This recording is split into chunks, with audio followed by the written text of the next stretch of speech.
I'm Estelle Bailey, the Chief Executive of the Berkshire, Buckinghamshire and Oxfordshire Wildlife Trust. Welcome to our annual impact report for our year between 2019 and 20. Today we're at Chimney Meadows Nature Reserve, one of our 86 nature reserves across the 3 counties. Chimney Meadows is one of the most spectacular nature reserves that we own and manage. It's got an amazing history to it. The work that we've done here over the last 10-15 years to restore it back to something of its natural state has been phenomenal. It's a great story in itself, and we're going to hear just now about the latest project which will enhance this site even more. Piece of land over the river to my left here. This is Duxford Old River, which we were able to buy thanks to the Heritage Lottery Fund and great support from our members in 2017. And that's presented us with a unique opportunity to undertake a wetland restoration project of a scale that we haven't been able to achieve before, and really is building on the work that we've been doing at Chimney Meadows Nature Reserve for many years now. In December, we finally secured the funding from the RDPE Water Environment Grant, just shy of £2 million, to undertake a wetland restoration project. And there's a number of aspects to that particular project, but one of the key things is to address the problem of getting fish around Chimney Meadows. So we've got lots of watercourses around Chimney, but unfortunately their passage is impeded by 2 fords and a lock and a weir, and so fish can't naturally migrate up and down the Thames as they would want to do. And also those structures are currently stopping access to some of the best potential spawning grounds. The other sort of big element of the work here is to restore the sort of river and floodplain habitats. Many rivers over the years have been straightened, land has been drained, and the whole sort of landscape has been simplified, and that's been to the detriment of our native wildlife.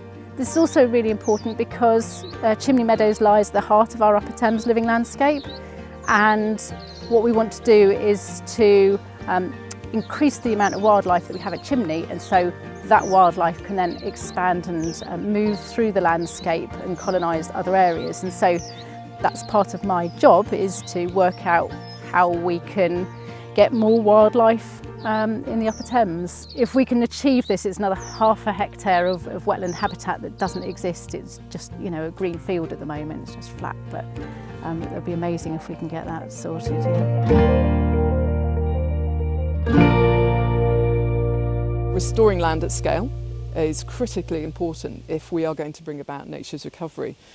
So this ambition that we have to restore nature is also about connecting with people. So we can't just do it ourselves.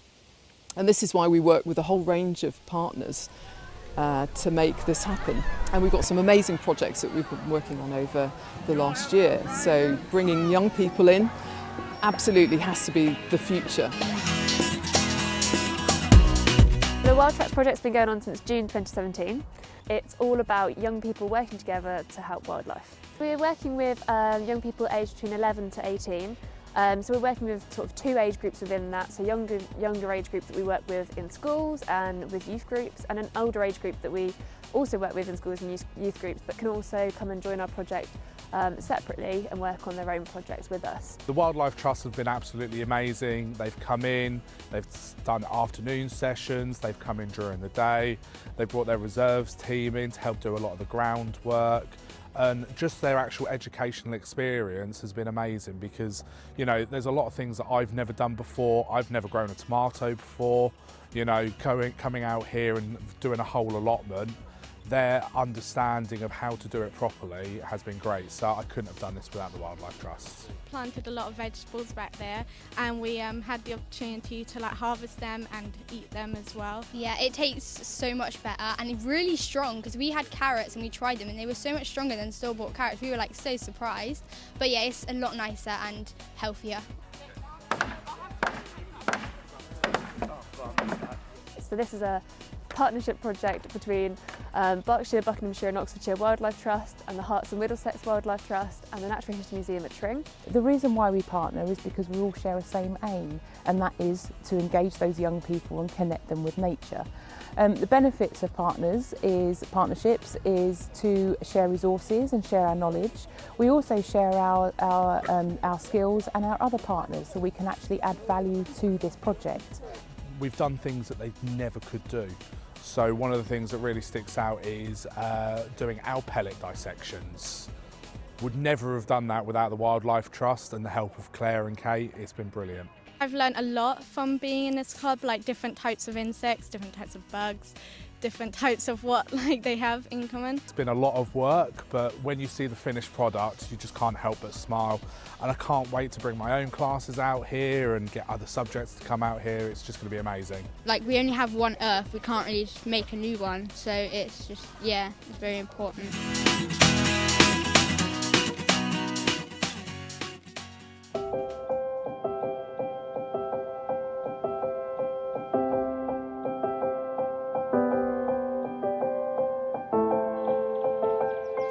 Mental health is a massive, massive issue for society as a whole. We know that.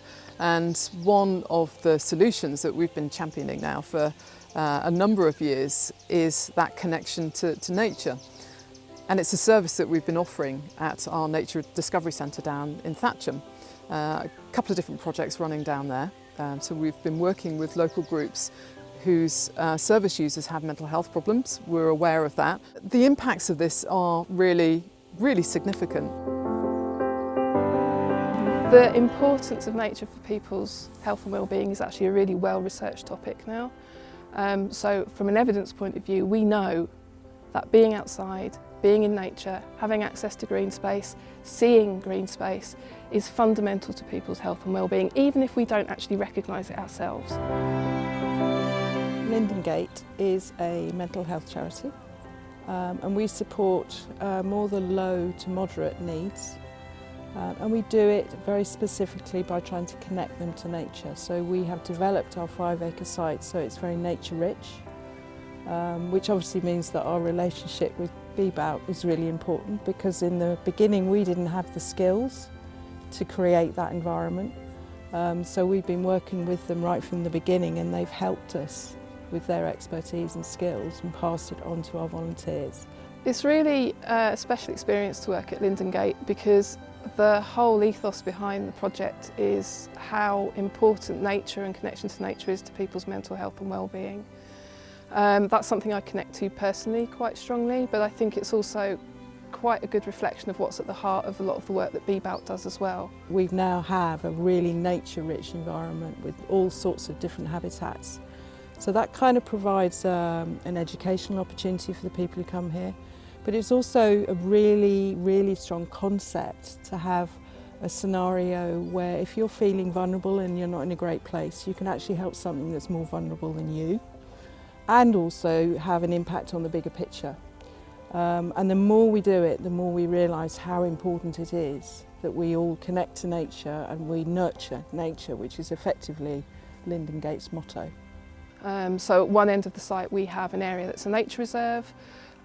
It's largely at the moment some scrubby hedgerow, lots of long grass. It gives an extra space where some of the wild species can flourish, where they've got shelter, where they've got other food sources. It's a bit scrubbier, it's a bit more rough around the edges.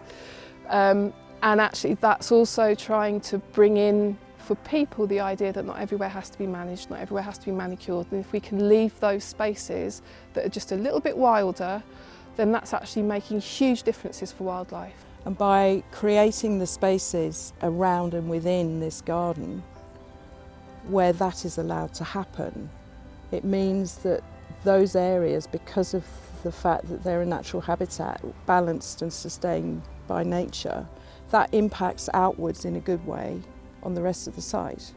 And BBOWT is in a really strong position as well, because we have incredible staff within the organisation who have a wealth of knowledge around wildlife, around the local places that they live in, around the landscapes of Berks, Bucks and Oxen.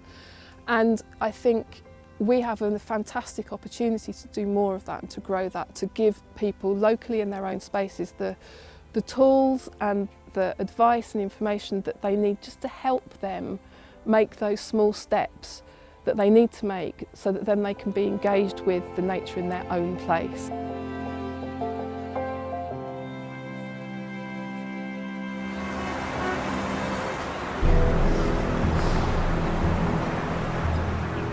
One of the greatest threats to wildlife across the southeast region is from mass inappropriate housing development and large infrastructure projects like HS2 and the Oxford to Cambridge Expressway.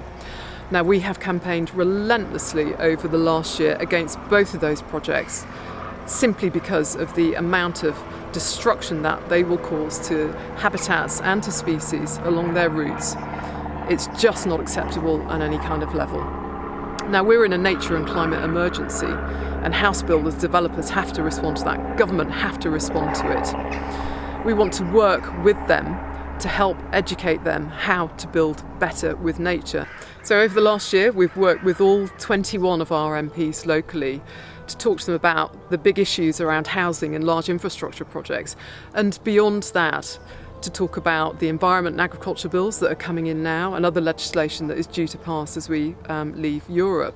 And there's some really crucial stuff that needs to be heard in those debates, and that's why we work with our local MPs so they can hear what we have to say, standing up for the environment locally here across our patch. They take that back to Westminster, and hopefully we end up with better legislation.